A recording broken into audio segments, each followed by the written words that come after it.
Good morning. What time is it? 10 o'clock exactly? Yes, it is 10 o'clock exactly.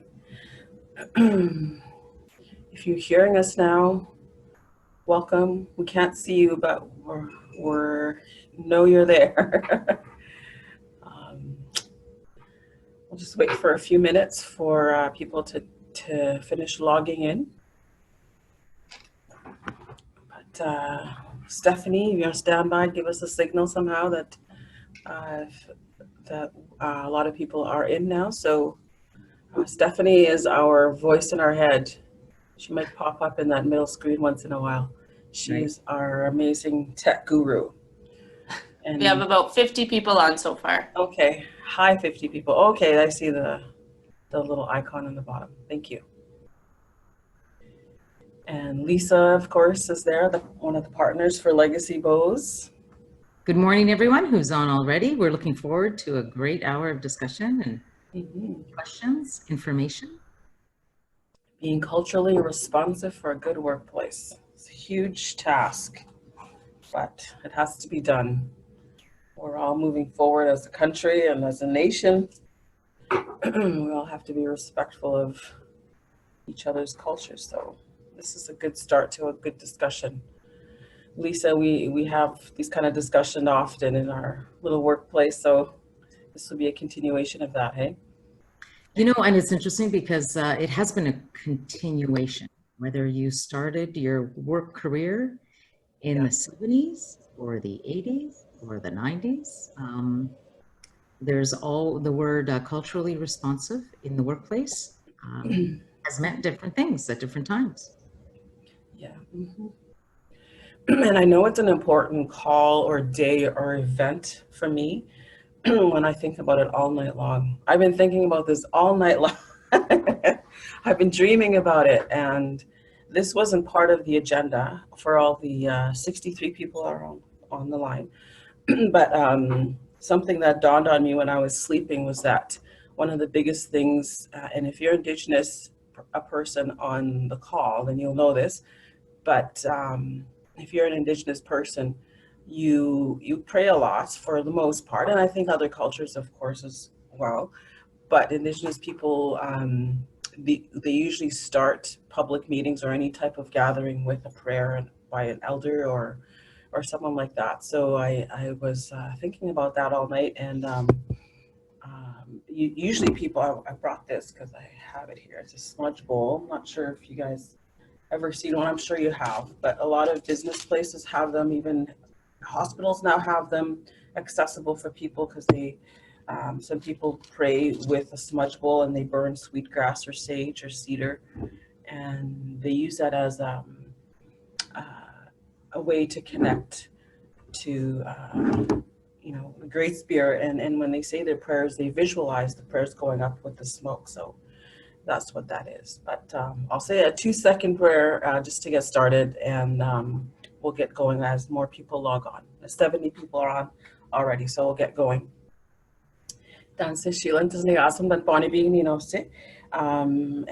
hi, my name is Sheila North from the Bonbonabee Cree Nation.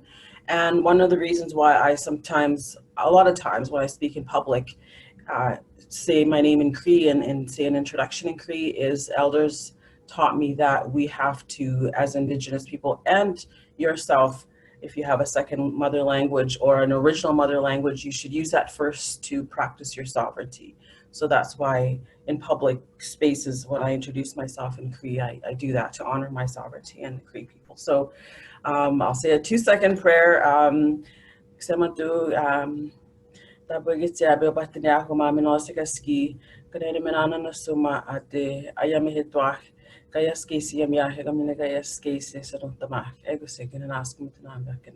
Thank you. If you want to take a second to do your prayer in your own way, please go ahead. But we'll get started. 75 people are now on, and we like to start on time and end on time because when we know that everyone's busy. Welcome to Legacy Bows, Tipi Insurance Group Company, being culturally responsive for a good workplace session with myself, Sheila North, and Lisa Sefali. And we're going to spend the next hour talking about the topic, of course.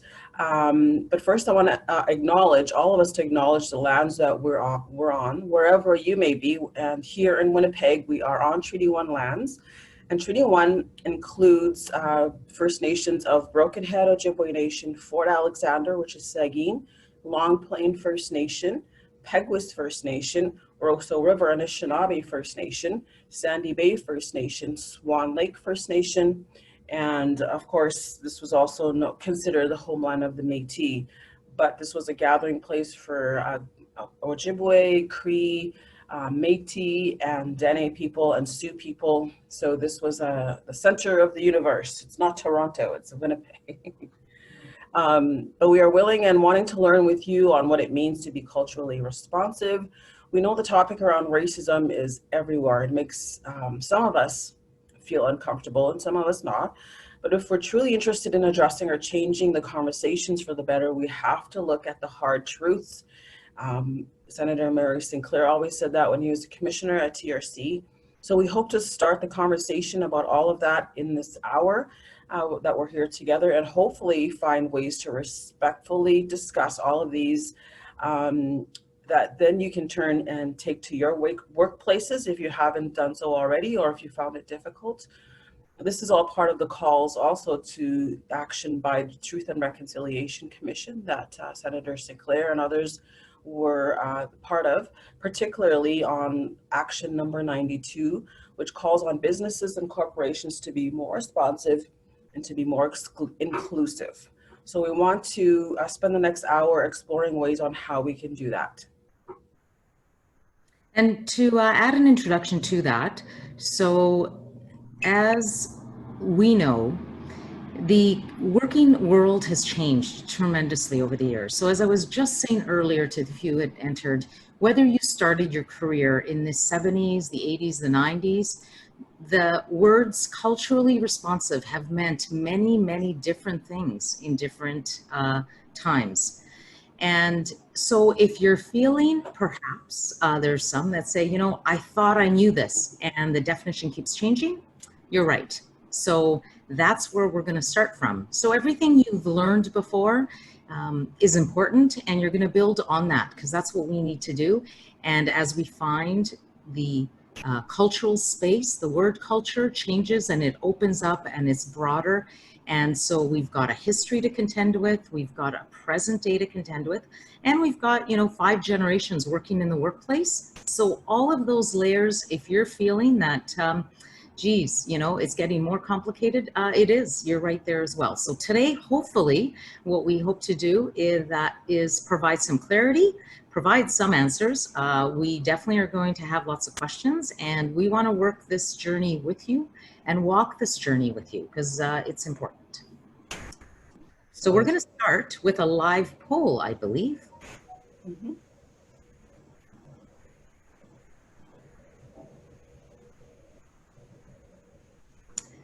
So here's the question for you as you look at your screen.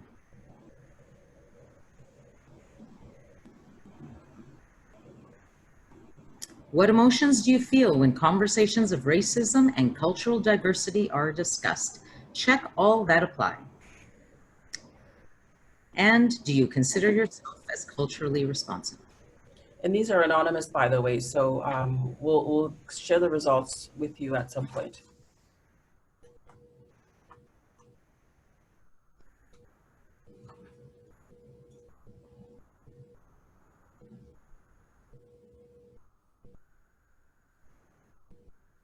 And when we say cultural competency and culturally responsive, sometimes that's a confusing term, but we'll explore that term. And if you understand it, or if you have a level of understanding, then please check one of the boxes.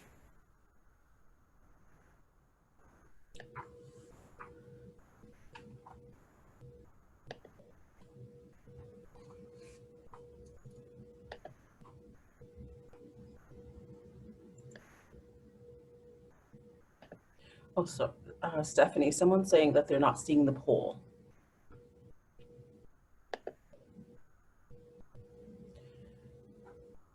Is there a way we can verify that other people are seeing the poll?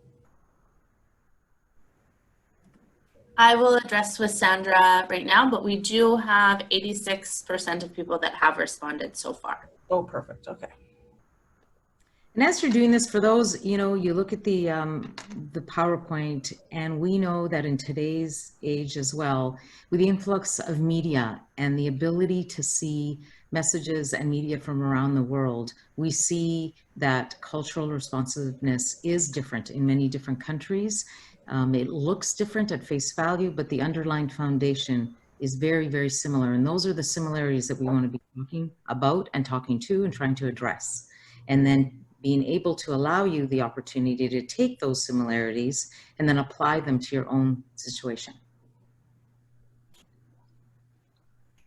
And if you're on this call, you're probably on a good path already to understand all of these, but we just want to get a sense of where people are at. So thank you for participating. It's important to put us all in the same, I guess, starting point.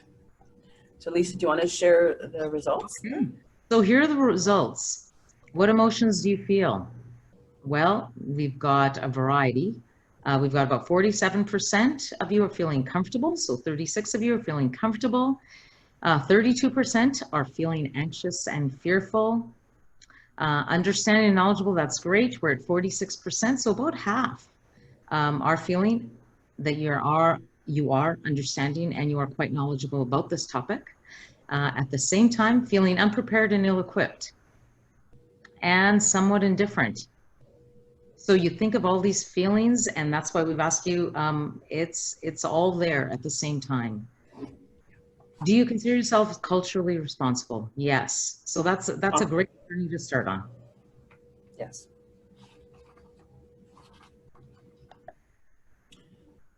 %93 feel they are culturally responsive, which is very good. Okay, so if we want to move on to the next slide. Oh, we didn't answer number 3 or 4. Oh, sorry. Poll. Yeah. Back it up. Sorry, my fault. Sorry. Number 3, it says, do you want to take actions to improve your cultural competency? 99% said yes. 1% said no. Mm-hmm. Have you had diversity and inclusion conversations in the workplace? 76% say yes, and 24% say no. The interesting one is, of course, the 1% wanting to take actions for cultural competency. That's, that's also very interesting. But we'll work through some of the responses as we talk, but as we spend the next hour. So go ahead, Lisa, with your next slide. Okay, so when we think of what being culturally responsive, this is basically the definition that we're working around. A learning strategy that creates an environment for success of all individuals. And it's a unique strategy that validates and reflects upon diversity, identities, and experiences of all individuals through a commitment of cultural competency. The basis there is that we want to create an environment. So we're all responsible for the environment that we bring our employees in, our customers in, and we want it to be successful and comfortable and respectful and safe for all individuals. So for those of you who commented on the poll that you're actually, you are in fact taking in cultural actions at work. This is similar, if I want to parallel it to, similar to safety programs that you see. Safety, it doesn't happen on day one of your employment. If you're in manufacturing, safety is a continual journey. And you know of individuals, whether you've had to roll out these safety plans or whether you know of people, it doesn't just happen on day one, it is continual. And so if we think of safety in manufacturing, how important it is, and we know it is, it's recognized, well, being culturally safe as well is important. And so if we think of our cultural responsiveness, if we have to do it continually year over year and embed it into the training and into the language of the workplace, then that's how we are all going to get better educated and gain greater knowledge. But the reality is a lot of companies struggle because they don't know where to start, right? So this is an exploration on how to start. So Exactly. we all have to get going at some point. Yeah. So thank you again. Um, yeah, culturally responsive. There's lots of new buzzwords these days, and especially around with what's happening with COVID. But of course, the movements that we're seeing on the streets, Black Lives Matter, Indigenous Lives Matter, and the seems like a racial awakening.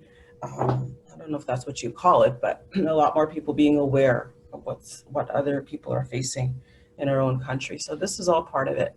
And as we go forward as well, we're of course a human relations company, organizational structure company, search. Legacy Bose does a lot of good things and has a lot of good relationships with a lot of people and places, and including a lot of Indigenous communities. And it's been a pleasure and honor to work with everyone. And one of the things that we tried to do is to be culturally responsive ourselves, and that's why we're doing this, to exercise ourselves on what we need to do, but also help other people, because we know that it's not an easy thing. So we move forward in that vein. Sheila, I just want to add to what you said. It was interesting that a lot of these issues have been present for many years. However, this new sort of rise of events has happened in parallel to the pandemic. Mm-hmm. So isn't it interesting that we are forced as people everywhere around the world to be thinking of our safety when it comes to our physical safety from a pandemic that we can't see? And at the same time, we're having to think of our, our own safety in how we treat people. Mm-hmm. Perhaps that was never, someone could say, that was by accident, it's a coincidence, or perhaps it wasn't. Perhaps this is the best way to learn such a thing, such a topic, and get better at it, because we're forced to do it on the physical health side. Yeah. And I think one of the other things we have to remember is, being in HR, we had the pleasure of working with HR specialists from across Canada during this whole pandemic. I think we did 13 or 14 Zoom calls with specialists from across Canada. A lot of them, actually most of them on First Nations, so people that are actually doing the work, keeping the communities together. And one of the things our HR experts taught us during that time is that we have to be careful when we're talking about culturally sensitive things, especially religion and people's race, because if you engage in it too much or in a wrong way, then it's considered harassment. So there has to be a balance of creating that safe space when you're addressing culturally sensitive topics, or even politics or religion, while remembering that we have a responsibility as leaders in a workplace, or even just participants, or in a workplace, that we don't make people uncomfortable by talking about this in a way that they feel harassed. So we have to find that balance. So let's just jump into the questions, and we'll see where we can land. And this is where we're hopeful, and we're confident that Legacy Boys can be helpful in creating some of these safe spaces. So this is why we decided to pursue this and put ourselves out there and say, let's see how we can help you. Okay, so question number one, so thank you for this one. How do you counteract comments from leadership, such as we just hire or promote the best person of the job, regardless of race or gender? So interestingly enough, yes, first of all, comments do come from leadership. So perhaps it is time we need to assess not simply our employees' actions and words and language, but also we have to test our leadership views and comments, because it does start at the top. We just hire or promote the best person. How do you counteract that? This isn't a wrong statement, but why don't we try to expand further?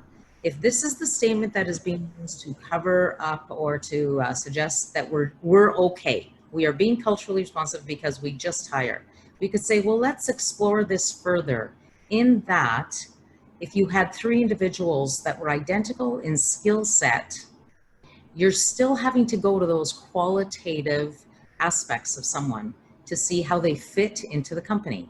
And so why don't we start looking at opportunities to say, well, what is our client base? What is the rest of our employee base like?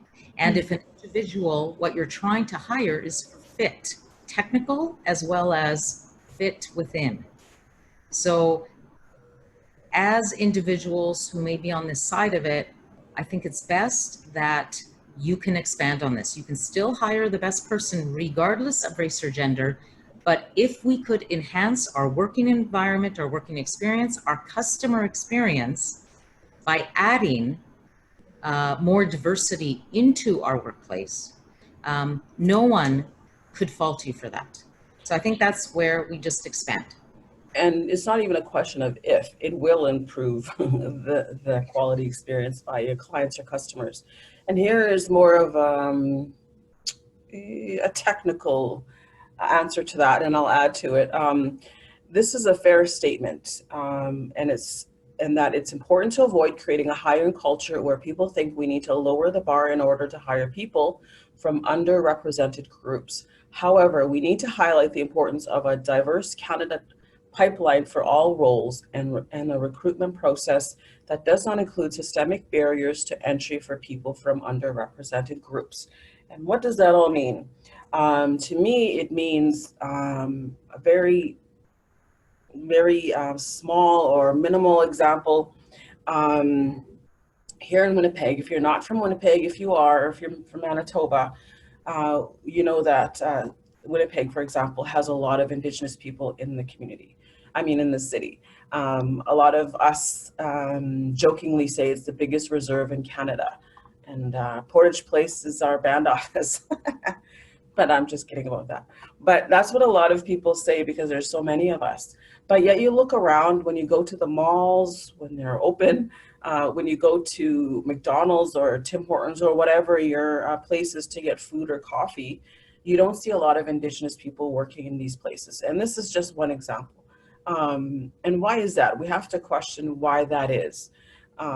It's not the only place Indigenous people want to work, of course, but it's a reality to look at and to observe. And you can say this probably from across the country. We don't see Indigenous people predominantly in the service industry. Not in Thompson, I think, which is a northern city in Manitoba. You see a little bit more because I think employers have less choices, although they bring in new Canadians, which is necessary as well. And they're also underrepresented groups. But when people are from the community or from the region, there's a good reason why we need to hire them. And some might say that they don't want to work. Well, that's simply not true. That is simply not true. We have barriers. I know my nieces and other friends' kids apply for these kind of jobs. They want to work. They want to pay for their own little spending money in that, but they simply don't get hired. And there's a lot of barriers to that. And you have to start peeling the onion from there. Why are these kids not being hired? I can tell you from my experience when I was going to high school a few years ago, when I tried to get jobs at McDonald's and places like that, they wouldn't hire me. And so I went back to my guidance counselor and they said, you need some volunteer experience to put on your resume, because I grew up on the reserve. I had no work experience. And I'm sure lots of other kids didn't either. But anyway, she said, go to an old folks home and volunteer to distribute magazines or, little jobs like that so you can have a resume. So I went to an old folks home, and when I met the nice lady who interviewed me, she said, we can't give you a role because the people won't relate to you. The elders, the people here won't relate to you. They'll be put off. And she wasn't trying to be rude. She was being truthful. And so I didn't even get the volunteer job. So I couldn't build my resume that way, and I couldn't get other jobs. So then I just keep continuing living how I was and magnify that times how many kids there are that have ambition, that want to contribute, that want to make their own way, and yet they get turned away. And if you ever see a successful Indigenous person in the workplace or anywhere else, you'll know that they've worked 3 times harder to get where they're at. because of the barriers that exist. And that's not me feeling sorry for myself or feeling sorry for my community. That's the reality. That's why we have to start hiring differently. And one of the things that I also tell people is that, you know, when during the calls for an inquiry into missing and murdered Indigenous women were happening in 2012 and 13, a lady called me and left a message on my phone and said, you know what your problem is? You're sending your girls on the street. Why don't you get them a job and get them to go to school and quit whining about it? And I couldn't answer her, of course, but it bothered me. And what I was wanting to say to her was, well, quit sending your guys on the street. And I wasn't trying to be flippant or arrogant or mean. I just, you know, it just brought up you know, emotions for me, and that we have to remember that there's two sides of every story. You know, that they wouldn't have to go on the streets if they had opportunities, but also people not there to, you know, to pick them up and use them for whatever. So there's always two sides, and we have to start peeling back the onion of why we're not seeing more people that are underrepresented hired in positions, any position. And so my answer in my head also to that woman was, why don't you get in better education and give them jobs? As simple as that. And so well, I know it's not that simple, but that's definitely a discussion that has to be had. And when you look at the calls to Action 92, that's one of the things it says is, look at your hiring practices, look at your policies. Is there anything in there that causes barriers, that brings up barriers for hiring? And you might not think it's there, but we have to, all of us, I think, relook at policies to see where we're at as companies and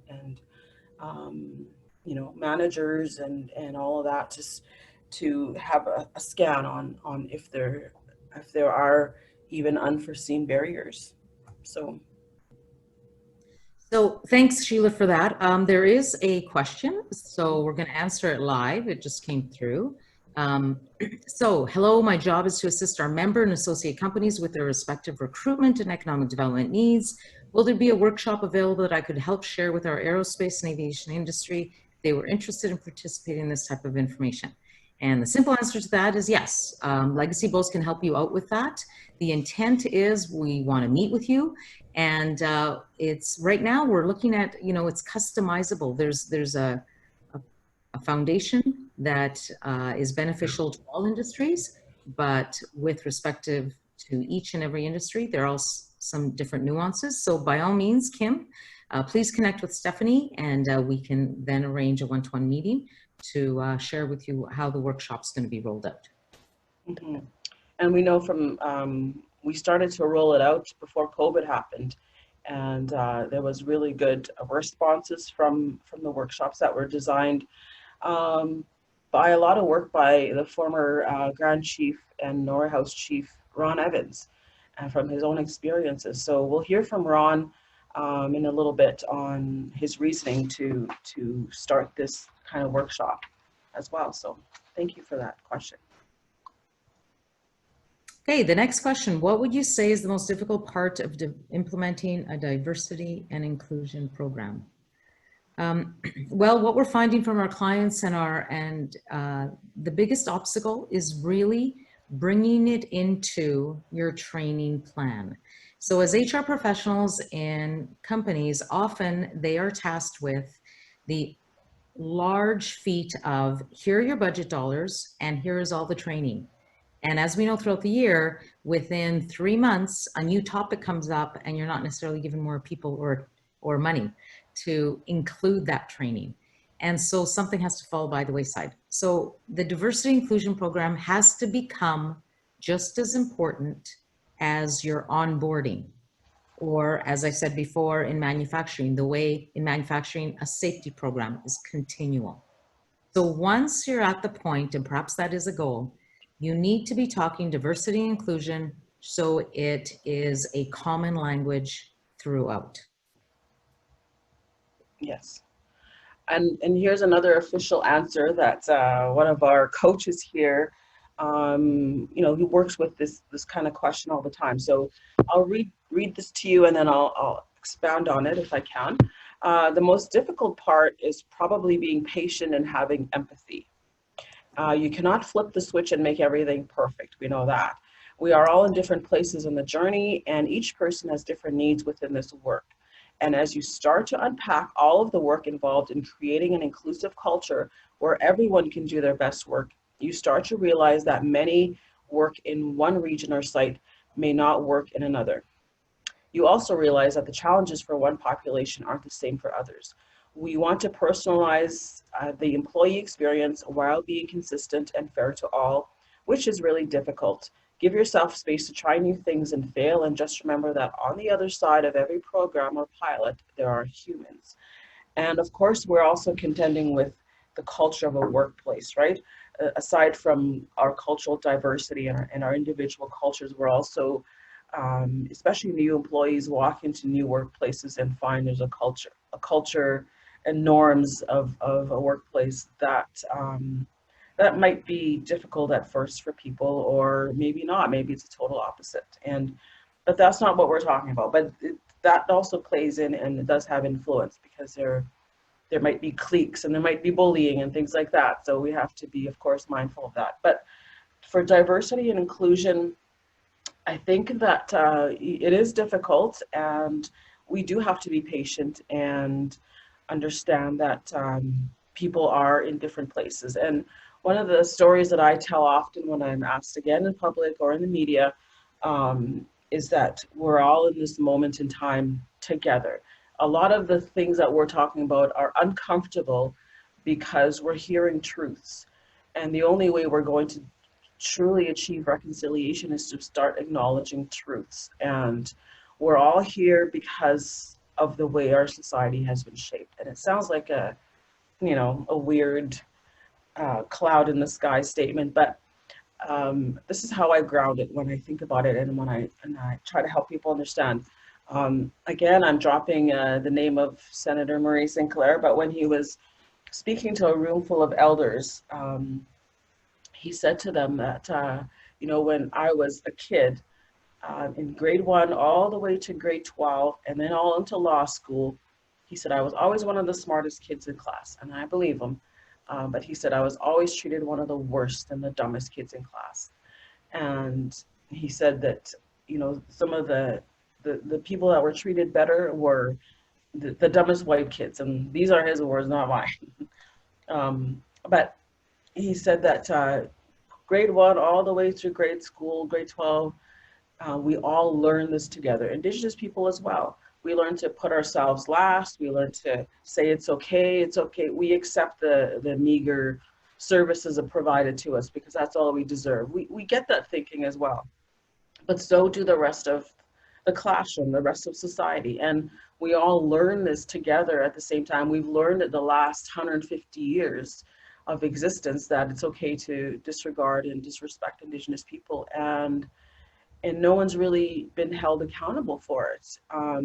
So he told the room full of elders that, so we are all here because of all what we've all learned. So all these people have become our dentists, our doctors, our lawyers, our, you know, people that work in Manitoba Hydro kiosks and things like that. We all learned that it's okay to disregard and disrespect Indigenous people. So it's not a figment of our imagination. We've learned this. So we're here now, and it's starting to get really serious in the discussion around racism, that it's not okay to do that anymore. It never was, but it's definitely becoming more less accepted. And so that's where we are. That's why it's uncomfortable, and we have to move with it. This is just a moment in time. You know, 150 years ago, as I was told, we were meant to be extinct.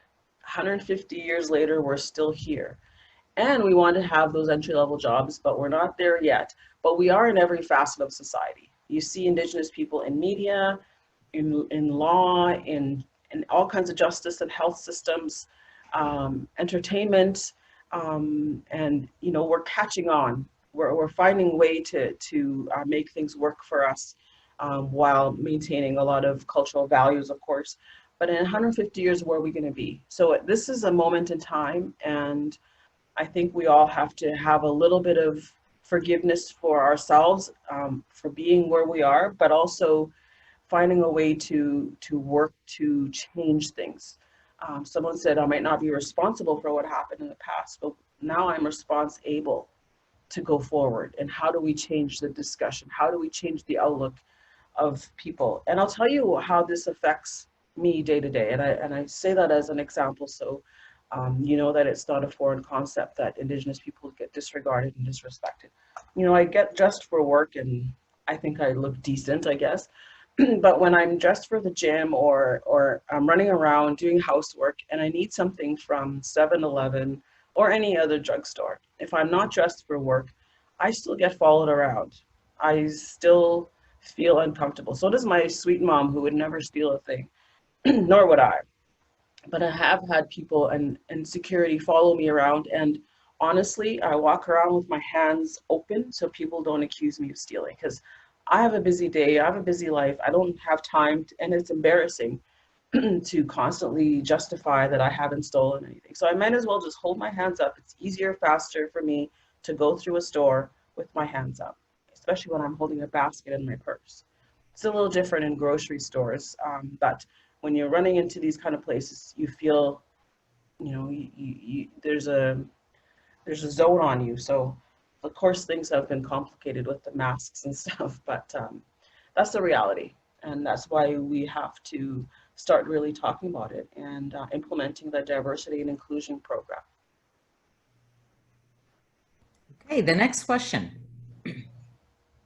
What is your biggest piece of advice for starting the conversation on diversity and inclusion in the workplace? Yes. Well, as just unofficially, the answer is to start. Like we talked about, you know, there's a saying about the oak tree that I'm sure everyone has heard. When is the best time to plant an oak tree? Well, the best time was 50 years ago. The second best time is today. And when we think of this conversation, let's start it now. So we've asked our experts.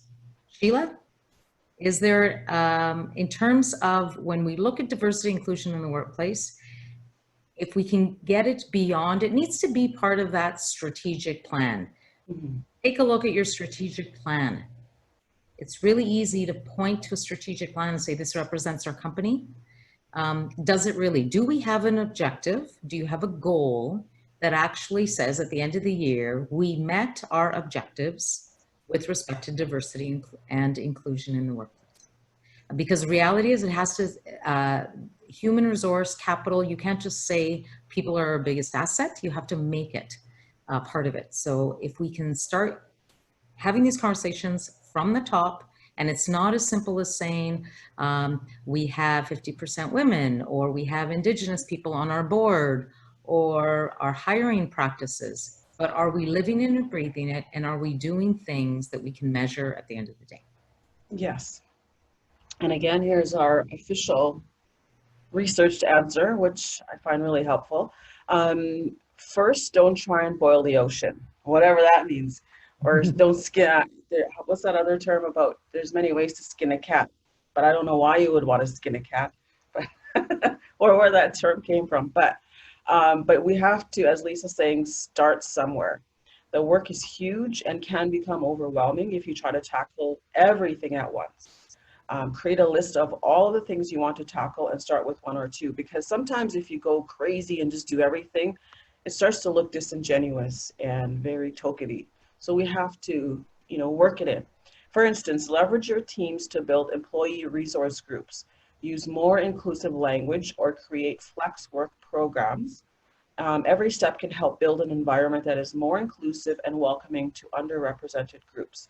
And also ask for help from those who have done this in other organizations. So yeah, I think this is a huge elephant sometimes when you walk into a workplace and you want to start including that. But for sure, I think, as Lisa said, start looking at your policies and being really expressively clear that we don't tolerate racist jokes or talks or racist behaviors in the workplace. And sometimes you just have to really spell it out and remind your staff, especially when you hear it popping up and you hear complaints about it, and or you hear from customers that someone was being weird or even remotely racist. And so I think, yeah, we have to look at the policies and make sure that they're not intentionally racist. And we hear a lot of the other term about is systemic racism. And I talked about it a little bit before, how we all came to this point where we're seeing systemic racism, and whether the RCMP will admit it or not, and I think they have by now, that there is systemic racism. Inevitably, when we're all embarking on, I guess, you know, going forward, we see a lot of this. And so, yes, it is a difficult place to be at and to admit, but we do have to start somewhere. And I think that I think we have that responsibility that we have to. It's not even a choice. And I think the other thing that we have to remember is that when we're doing this, doesn't mean that there's less place for non-Indigenous people. We shouldn't think of it as a pie where I get a piece, so that means you get less. It shouldn't be like that. It should be that we're expanding our scope, we're expanding the circle, not taking away from it, so people feel like that they have to compete, or they feel like they're being replaced. I think a lot of Indigenous people, no, I should say a lot, but I think some would say that's necessary and that has to happen. But I don't think it is, because we're, and I see the reasoning for it, because there's been a lot of hurt and anger and being excluded. There's a term also called economic starvation. And when you look at the reserves and the community and the way it is, we see the vulnerability. That's why many people in the media would say that Indigenous communities are some of the most vulnerable for everything. But during this COVID time, we're seeing that in a big way. And if the second wave hits, I'm scared to see what will happen to the communities, because they're just not prepared to deal with the crisis as is, because of the lack of housing and a lack of space for if they need to self-isolate and all those kind of things. But our communities became like this because we as a nation allowed it.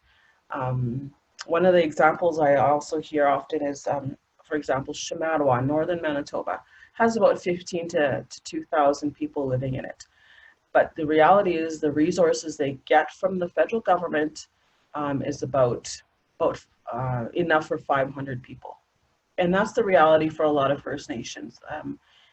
Chiefs, counselors, and administrators of communities are actually miracle workers for making things work and expanding and doing what they can with the little that they have. And that's another huge topic about you know, sharing the resources and the talks around treaty. Those are important as well. And if you don't know where to start with understanding what treaties are and why they matter today, that's another topic that we can explore. But what I'm trying to say is that we have to remember that we're all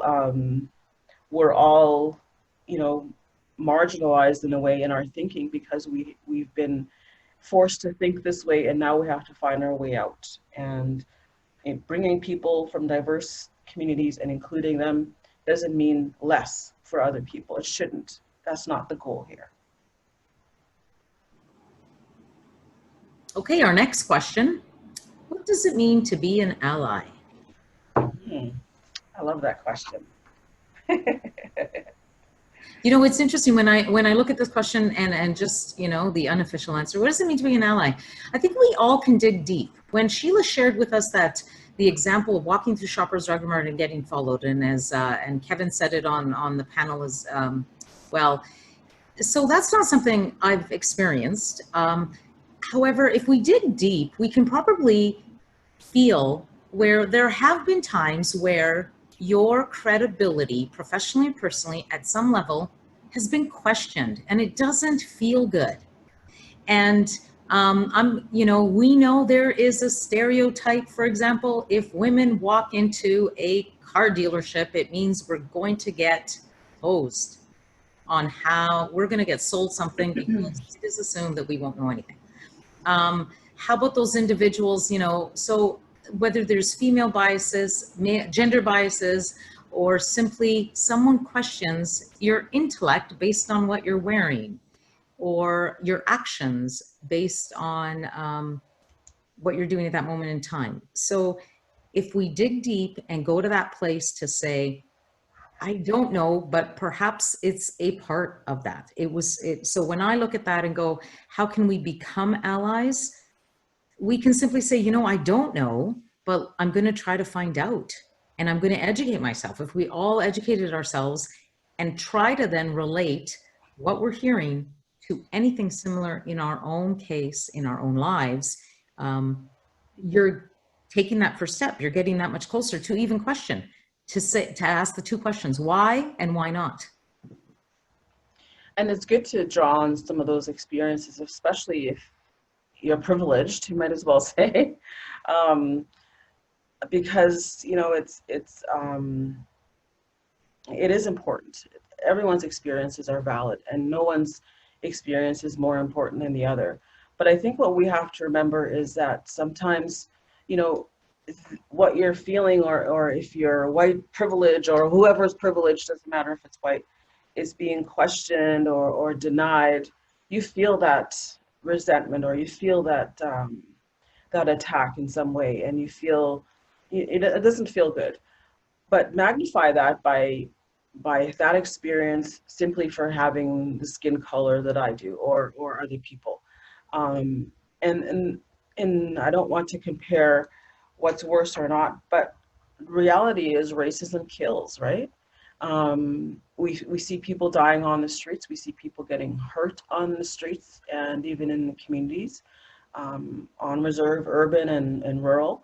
This is a reality, and we see this playing out in the States, and this kind of discussion sparked by what happened in Minnesota to George Floyd.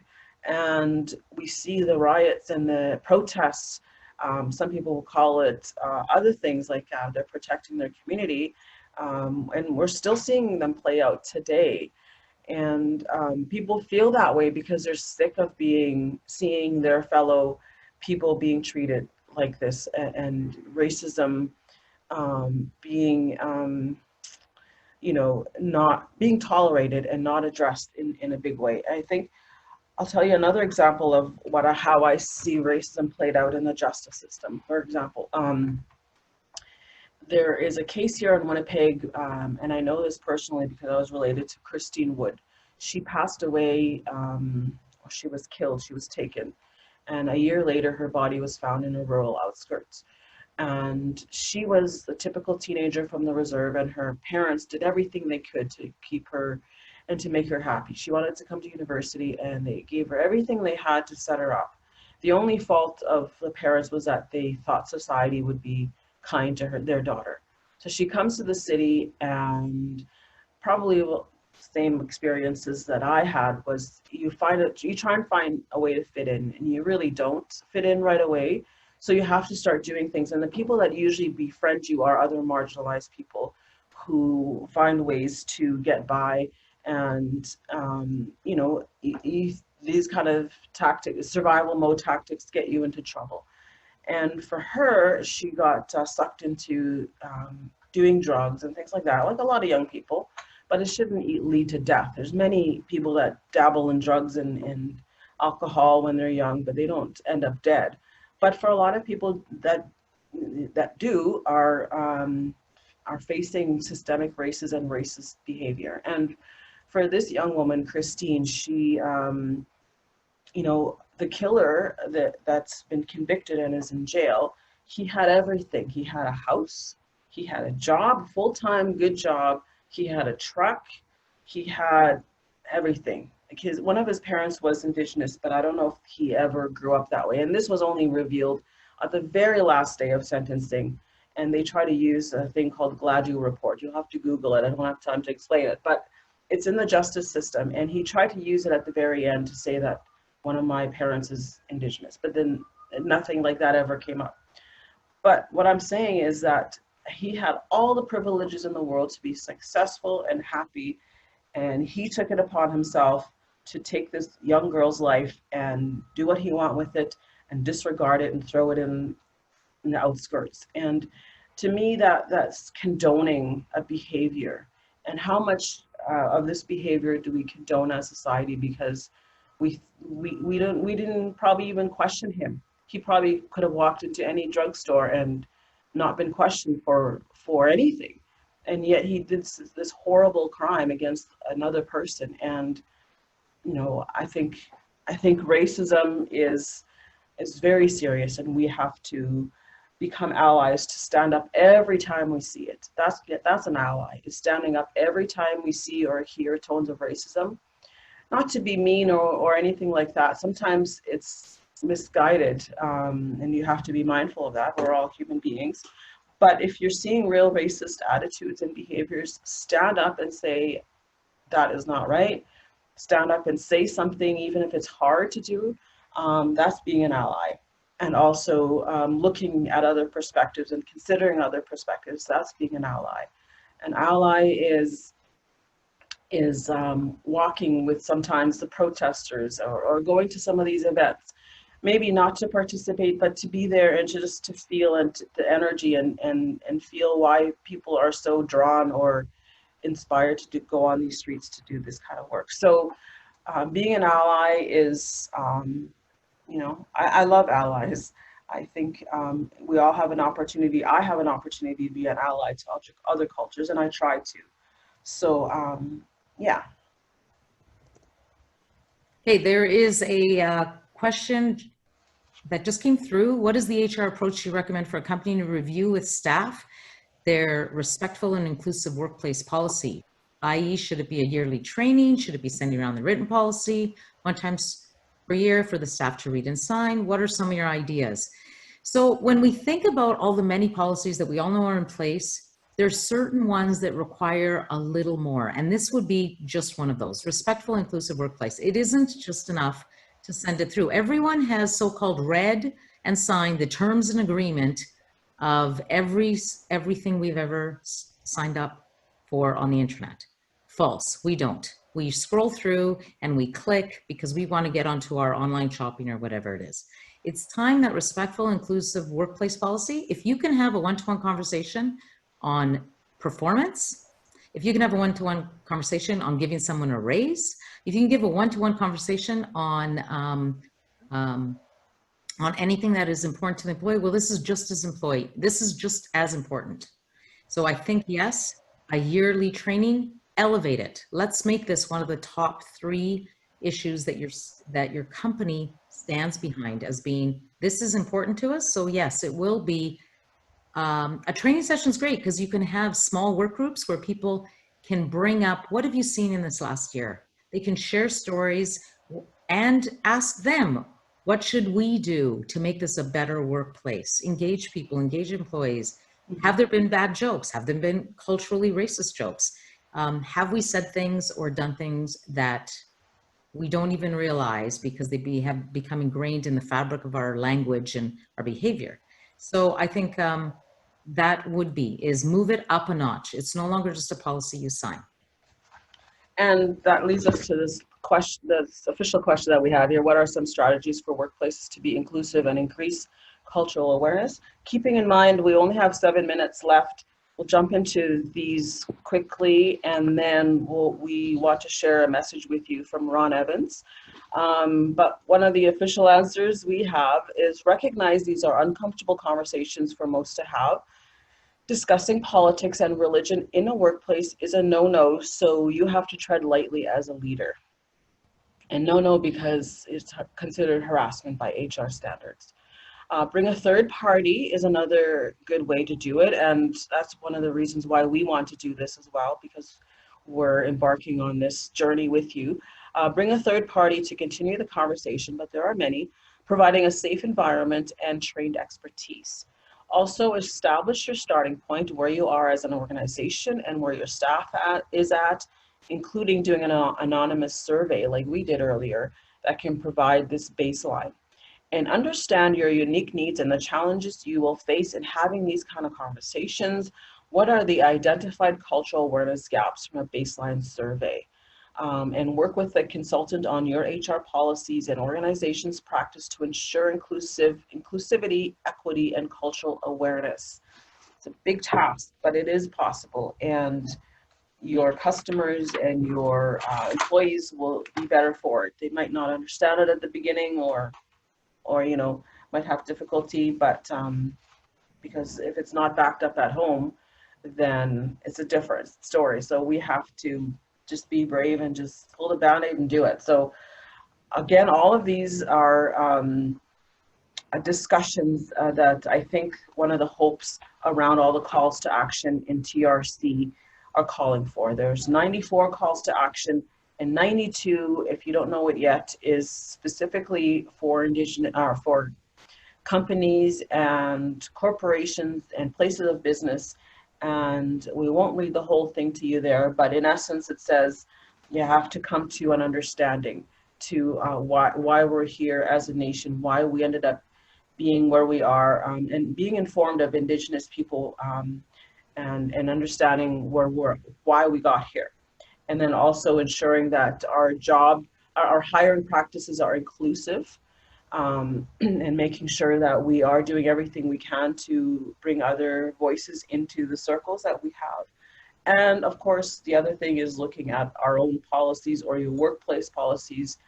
Are they 20 years old? Are they 30? Are they 15? Are they relevant today? So you have to find a way to review them. And again, sometimes you need a third eye to bring in a third set of expertise to come in and look at it, because you might miss it. You might not even see that some of your policies are indeed racist. So that's the lens that 92 encourages. And as I say, we have a quick message from Ron Evans.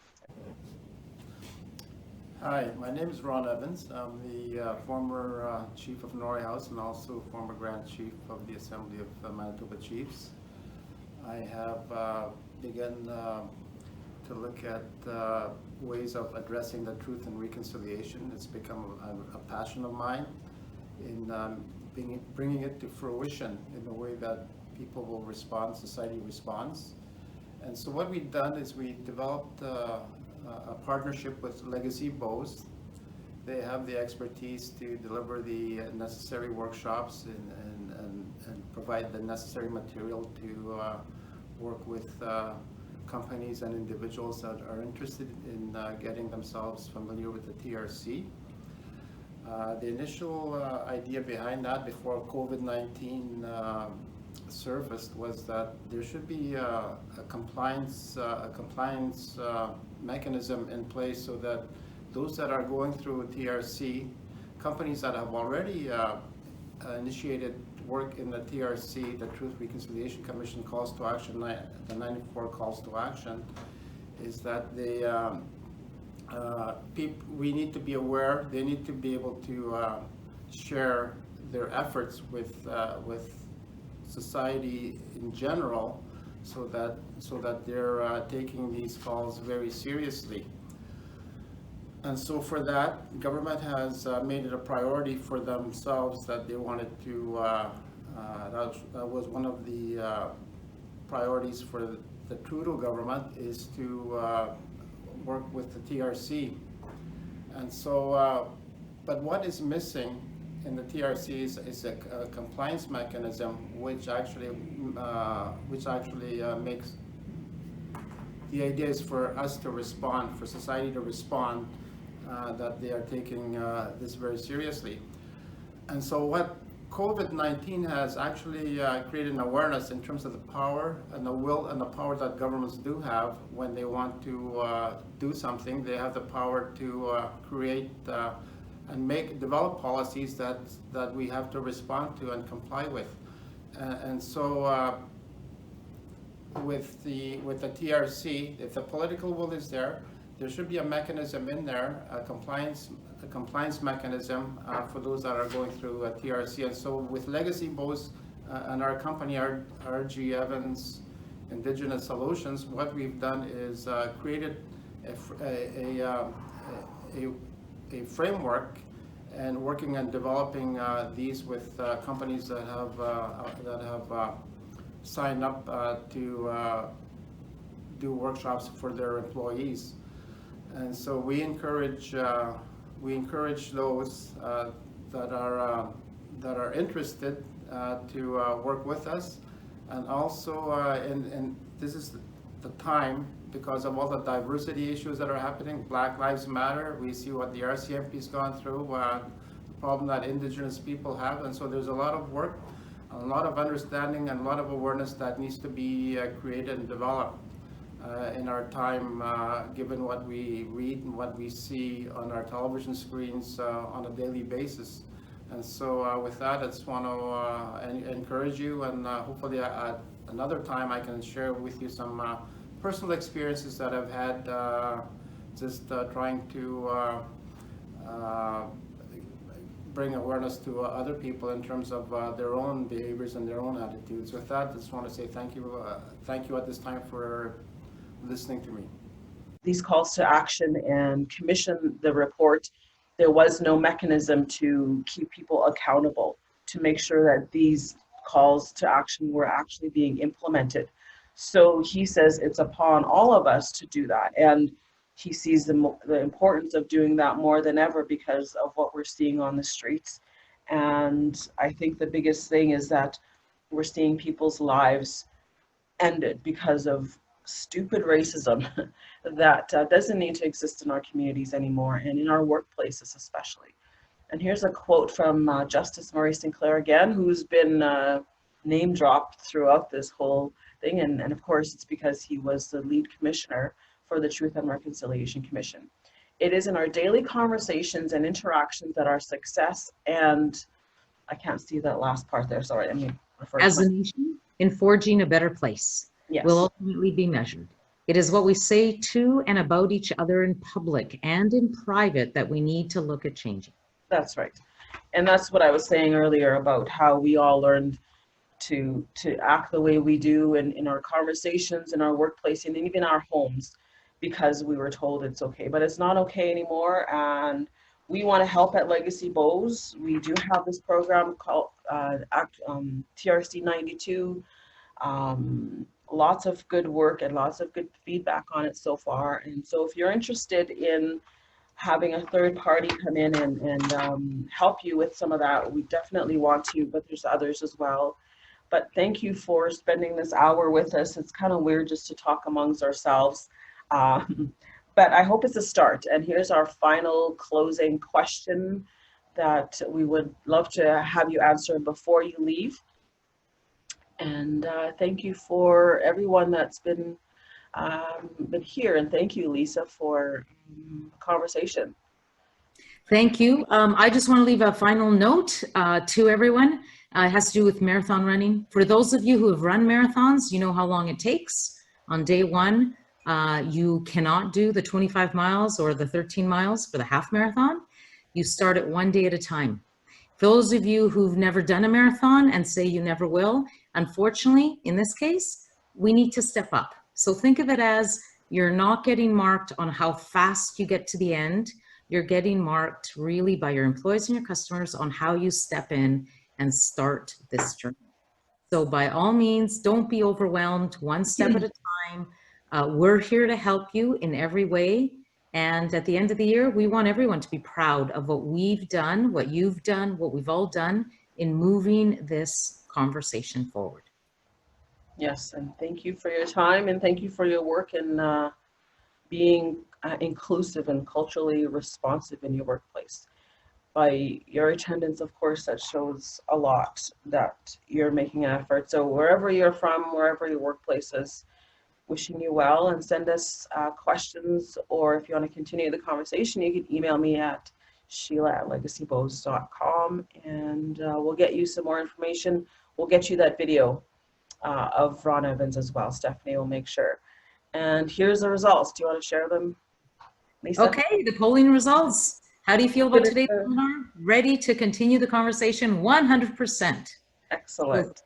Thank you very much for attending. Yes, I guess.